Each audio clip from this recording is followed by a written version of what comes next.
જુનાગઢના દિગ્ગજ નેતા આહિર સમાજના અગ્રણી અને ભૂતકાળમાં જેને રજવાડું કહી શકાય એવા પેથલજીભાઈ ચાવડાના દીકરા જવાહરભાઈ ચાવડા એ અત્યારે આમ પોખાવાની તૈયારીમાં છે. જાન તો માંડવે આવી ગઈ છે, પોખણા થાય એટલી જ વાર છે. વરરાજા થનગનીને ઉભા છે આમ આદમી પાર્ટીના આંગણે.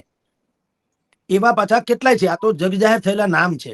આમ ભારતીય જનતા પાર્ટીના લોકો પણ કહે છે કે જવાહરભાઈ ચાવડા આમ આદમી પાર્ટીમાં જવું થઈ રહ્યા છે. અને એટલે જ દિનેશભાઈ ખટારિયા કે અરવિંદભાઈ લાડાણી ધારાસભ્ય છે, એ બધાએ હવે જવાહર ચાવડાની સામે આક્ષેપોનો મારો શરૂ કરી દીધો. બંને અત્યારે તો જવાહર ચાવડા ભારતીય જનતા પાર્ટીમાં છે, અરવિંદભાઈ લાડાણી ભાજપના ધારાસભ્ય છે. તમે જુઓ તોય કેવું ચાલે છે એમ કહું છું. સામાન્ય રીતે ભાજપ અને ભાજપની વિરુદ્ધમાં કોઈ કંઈક બોલે તો શિસ્ત ભંગના પગલા રૂપે એને નોટિસ આપવામાં આવતી અને એને કાઢી મૂકવામાં આવતા. એને બદલે અરવિંદ લાડાણી ધારાસભ્ય છે, એ જવાહરભાઈ ચાવડા વિશે ભયંકર, જવાહર ચાવડા પૂર્વ મંત્રી રહી ચુક્યા છે, તો પણ ભયંકર એટલે આક્ષેપ કરે છે કે બધા કૌભાંડો થયા છે, કરોડો રૂપિયા કટકટાવ્યા છે વગેરે વગેરે.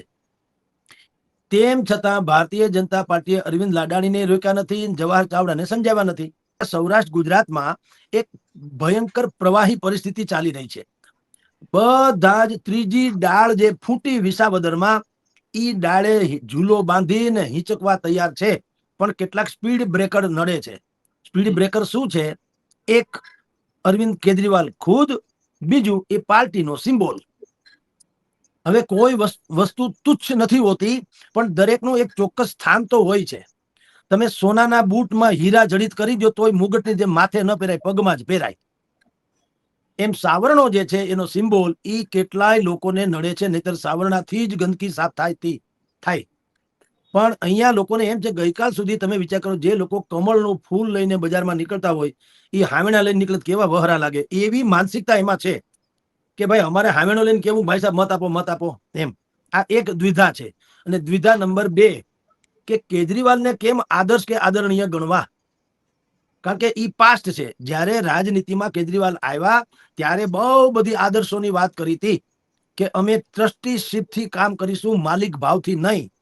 અમે ટ્રામમાં આવશું, અમે સિટી બસમાં આવશું, ઓટો રિક્ષામાં આવશું, અમે મેટ્રોમાં આવશું, અમે આલિશાન બંગલામાં નહીં રહીએ. એકાદું એપાર્ટમેન્ટ લઈ લઈએ, એમાં 10-12 3 BHK ના રૂમ હોય, એમાં મંત્રીમંડળ આવી જાય, એમાં બીજું હું એમ કે. અને આવી બધી સુફિયાણી વાતો કરી હતી ને લોકોને આંજી દીધા હતા. મારા તમારા અમે તો કમસે કમ નાના માણસ છીએ, પણ જે મેઇન સ્ટ્રીમ મીડિયાના પત્રકારો છે, ખાના જેને કહેવાય, એ બધાય ઓળગોળ પુણ્ય પ્રસૂન વાજપેયી થી માંડીને ભાઈ અત્યારે આવે છે ટીવી ડિબેટમાં આ તકમાં ઈ આશુતોષ વગેરે, આ બધા જ લોકો એમ માનતા હતા જાણે અરવિંદ કેજરીવાલ તો અવતારી પુરુષ છે. પછી ચુડેલનો વાહો જે છે ને એ ભયંકર વિકરાળ હોય છે. એનો ચહેરો રૂપાળો હોય, ડાકણ હોય ને ડાકણ, એમાં વિશે કહેવાય છે કે એનો ચહેરો અત્યંત રૂપાળો હોય, સૌંદર્યવાન, પણ એની પીઠ જુઓ, વાહો તો એટલો બધો વિકરાળ ને ભયંકર હોય છે, માંસના લોચાથી લબડતો, કે માણસ એમને બેભાન થઈ જાય. કેજરીવાલના કિસ્સામાં એવું થયું.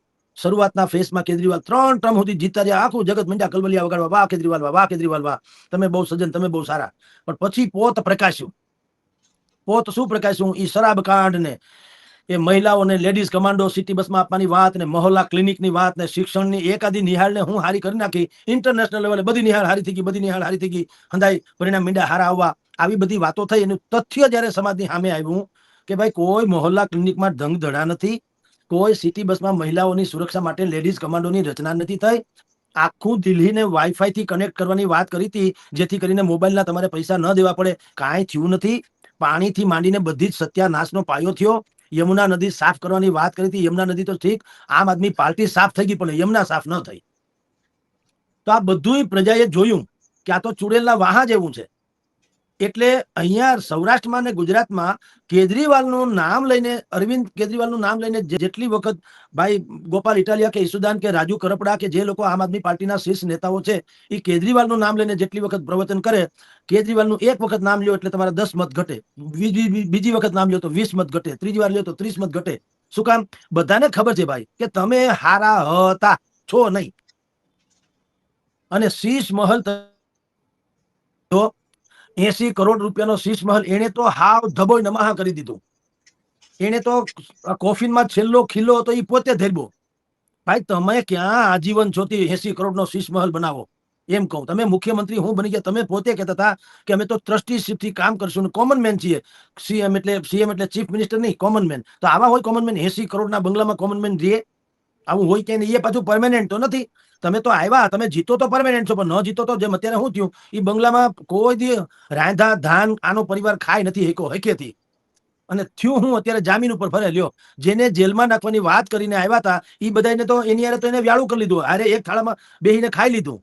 લાલુ યાદવ હોય કે મમતા બેનર્જી હોય કે બાકીના જેટલા એનસીપી કે માંડીને બધા જેને આ લોકો ઇન્ડિયા એલાયન્સ કહે છે, કોઈ દાગ વગરનો માણસ છે ક્યાંય. દુનિયાભરની ખરાબી જે છે એના વિશે બોલાઈ ગઈ, એની યારે આમ આદમી પાર્ટીએ પાછું ગઠબંધન કરી લીધું. બોલો, તો જનતા મૂર્ખ છે? જનતાને ખબર છે તમારો ચહેરો જ રૂપાળો છે, વાહો ચૂડેલનો છે. એટલે કેજરીવાલનું નામ જેટલી વખત ગુજરાતમાં બોલાય એનો મેળ પડે એમ નથી છે. ગોપાલ એની જગ્યાએ બધું બરાબર છે, પણ તેંડુલકર 11 તેંડુલકર નથી, એમ બધાય ગોપાલ ઇટાલિયા નથી ને. એટલે ગોપાલ ઇટાલિયા શું કરી રહ્યા છે અત્યારે એ ચાલુ છે કામકાજ એનું.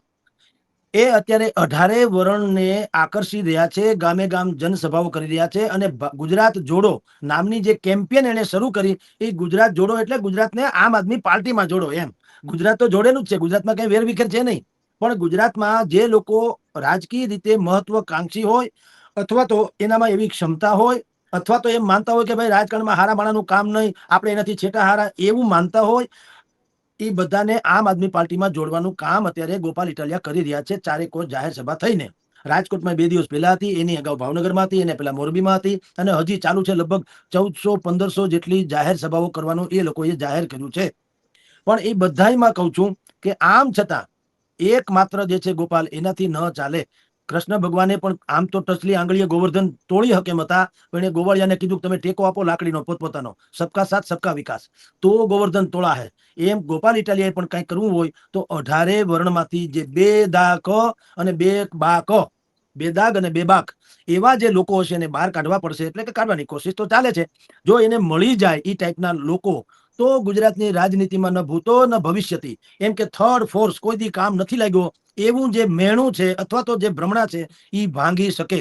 પણ બધા ગોપાલ જેવા ચહેરા મળવા જોઈએ. ગોપાલ એટલે ગોપાલથી 5% ઇધર ઉધર હાલે, પણ એના લુગડે કોઈ ડાઘ ન હોવો જોઈએ, અને એની કોઈ બેકગ્રાઉન્ડ ક્રિમિનલ ન હોવું જોઈએ, એ ભયાનક મહત્વકાંક્ષી ન હોવો જોઈએ, અત્યંત સ્વાર્થી ન હોવો જોઈએ, કાંઈક લેવા કરતા કંઈક આપવા આવ્યો હોય એ ટાઈપનો વ્યક્તિ હોવો જોઈએ, કાંઈક કરી છૂટવાની ભાવના વાળો હોવો જોઈએ. કારણ કે લોકોમાં હવે એ અપેક્ષા છે.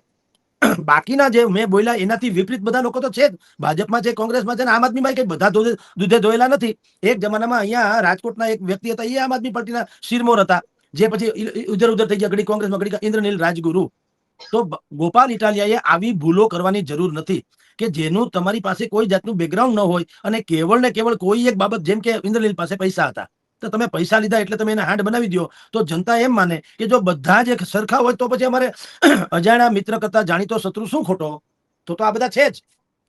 તમે કેવા નીવડશો એ ખબર ન હોય તો અમે આંધળું ક્યાં શું કામ કરીએ? આ તો ગુજરાતની જનતા છે, સૌરાષ્ટ્રની જનતા છે, બિલકુલ વેપારી માઇન્ડ વાળી છે. ઈ એમ કે પાવલી લઈને હું તો પાવાગઢ ગઈ હતી, પાવાગઢ વાળી મને દર્શન દે, નહીં તો મારી પાવલી પાછી દે. હવે પાવાગઢ વાળી પાસેથી પણ જો પાવલી પાછી માગી લેતી હોય જનતા, એ આને મત આપીને ગાદી દઈ દે મફતમાં, હાલી હું મળ્યા છો. બધું કરવાની સક્ષમ હોય તો હજી સુધીનો રેકોર્ડ નતો કે હારી જાય. હારી ગયા કે નહીં? તો હવે તમે કહો, જે તમે જેને આ ચૂંટણી પંચે 65 લાખ મતદારો આપે, આ વિસાવદર વાળી ન થાય તો પછી તો ભાજપ વાળાને બદલે કોંગ્રેસ વાળા કાં જીતી ન જાય? એટલે ઈ ગળે ઉતરે ને એવી વાત મેં કીધું કે ભાઈ હશે મુદ્દો ટેકનિકલ છે, આપણે કઈ ક્લીન ચીટ કોણ આપનારા અને આપણે ના કરનારા. અમને પણ ગળે નથી હતું. પાછળ અમિત ચાવડાએ એમ કીધું કે ગુજરાતમાં પણ CR પાટીલની બેઠક છે, એમાં 30-40 હજાર મતદારનો ગફોડો થયો છે, મુખ્યમંત્રીમાં થયો છે, એમ કરીને અહીંયા પણ 60 લાખ મતદારોનો ડખો થયો છે. હવે હું તમને આખા દેશમાં આજે બૂથ વાઇઝ વ્યવસ્થા હોય છે ને, ચૂંટણી પંચ ચૂંટણી પહેલા મતદાર સુધારણા યાદી એવી જ અખબારોમાં જાહેરાત કરે છે કે ભાઈ મતદાર સુધારણા યાદીનું કામકાજ શરૂ થઈ ગયું છે, કોઈને કઈ વાંધો વચકો નામ કમી કરાવવા વધારવા ઇધર ઉધર કઈ હોય તો અમને કહેજો. પછી એ શિક્ષકો અને તલાટી મંત્રીઓ વગેરે એ લોકો કામ કરતા હોય છે. હવે એ બધી કાચી યાદી તૈયાર થાય ને, એ તમામ માન્ય પક્ષો હોય એને એનું લિસ્ટ આપવામાં આવે. માન્ય પક્ષો હોય એ બધાને માગે કે ન માગે મફતમાં, કે ભાઈ જુઓ તમારા મત વિસ્તારમાં આટલી જનસંખ્યા છે, આટલા સ્ત્રી, આટલા પુરુષો, આટલા નવા, આટલા જૂના, આટલા નામ કમી થઈ ગયા, વગેરે વગેરે. તો હવે તમે સફાળા જાગો. આ તો ખબર હોય તો એક ભાઈએ છે ને એક ભાઈને લાફો માર્યો, તો કીધું શું કામ લાફો માર્યો? કે આને મને 6 મહિના પહેલા ભૂંડ કીધો હતો. તો એટલે કે ભાઈ 6 મહિના પહેલા કીધું એનો હવે શું છે કે મેં જોયું આજે ભૂંડ કેવું હોય. આ એના જેવું છે કે તમે હારી ગયા પછી 1.5 વર્ષે એ કોઈક એજન્સીએ કીધું ત્યારે તમે જાગ્યા. તમારી પોતાની તો કઈ છે જ નહીં. તમારી એટલે કોંગ્રેસની તો કઈ છે નહીં. કોઈક એજન્સીએ એ ભૂલથી કઈક થઈ ગયું, એ રાહુલ ગાંધીએ શરૂ કર્યું. એટલે ઓલા કે ને કે બહુ થયો ત્યાં સોર બકોર, કોઈ કહે મેં દીઠો ચોર. રાઈટ? આ વા વાતા નળિયું ખસ્યું, એ દેખીને કૂતરું ભસ્યું, બહુ થયો ત્યાં સોર બકોર, કોઈ કહે મેં દીઠો ચોર. ક્યાંકથી વાવાઝોડું આવ્યું કે વોટ ચોરી થઈ છે, એજન્સીએ કીધું, એ આવ્યું વાસ્તુ ગાસ્તુ કોંગ્રેસ પાસે, ડેટા કલેક્શન તો તૈયાર હતા, ને દેખાવમાં તો એવું જ લાગે કે વાહ બધું સાચું છે. તો ડિસ્પ્લે ઉપર આમ રાહુલ ગાંધીએ પણ બધાને પ્રેસ કોન્ફરન્સ જેવું કરી ને કીધું, જુઓ આ ભાઈના બે નામ છે, પાંચ નામ છે, એક જ રૂમમાં 700 માણસો છે, એક રૂમમાં 800 માણસો છે. તો પહેલી જ નજરે આપણને બધાને લાગે કે 100% સાચી વાત છે, એક મકાનમાં કોઈ 700-800 માણસ રહે નહીં. પણ શું થયું, એ ટેકનિકલ એરર જે છે ને એ કોઈ સમજ્યા નહીં, અથવા તો હવે જયારે સમજશે ત્યારે સ્વીકારશે કદાચ. પછી દિવ્ય ભાસ્કર દૈનિક અને ઇન્ડિયા ટુડે, આ બંને લોકોએ ત્યાં સર્વે કર્યું, એને હવાલો ટાંકીને કહું છું, અખબારોમાં છપાયેલી વાતો કહું છું, વેબસાઇટ ઉપર આજે અવેલેબલ છે. ઇન્ડિયા ટુડે ગ્રુપ અને દિવ્ય ભાસ્કરે ત્યાં સ્થળ ઉપર જઈને તપાસ કરી કે ભાઈ એવી રૂમ કઈ છે જેમાં 40-50 લોકો રહેતા હતા. આમાં ચૂંટણી પંચમાં લખ્યું છે, એ રૂમ બતાવો.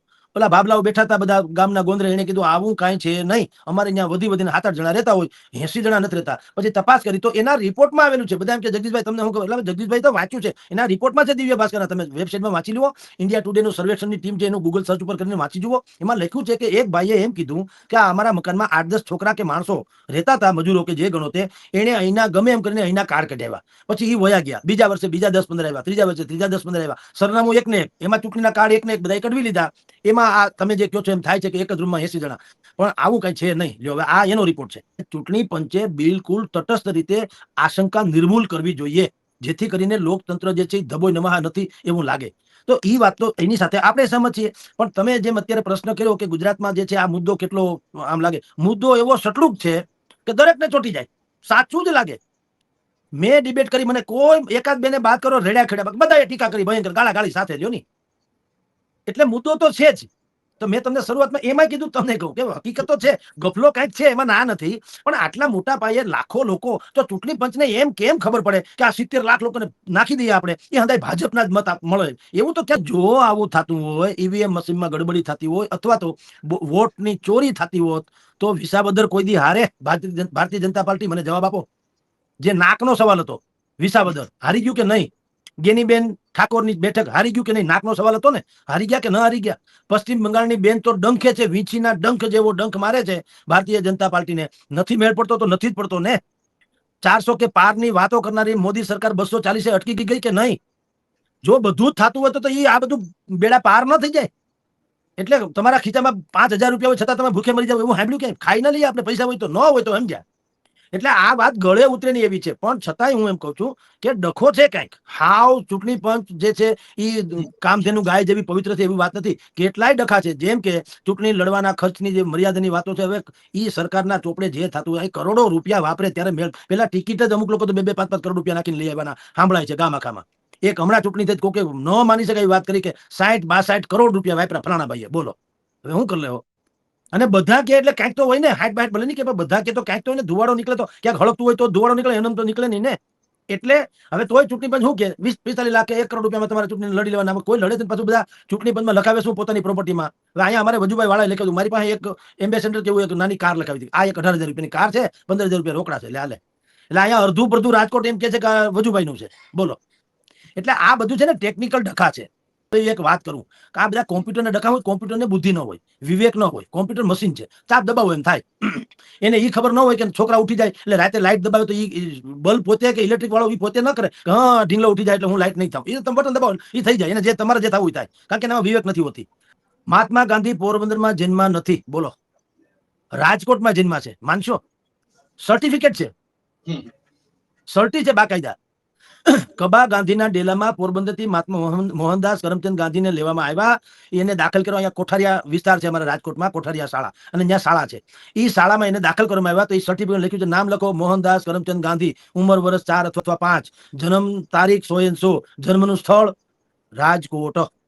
બોલો. હજી સર્ટિફિકેટ છે. આખે આખું ભારતની દંતકથા પલટાવી પડે કે નહીં?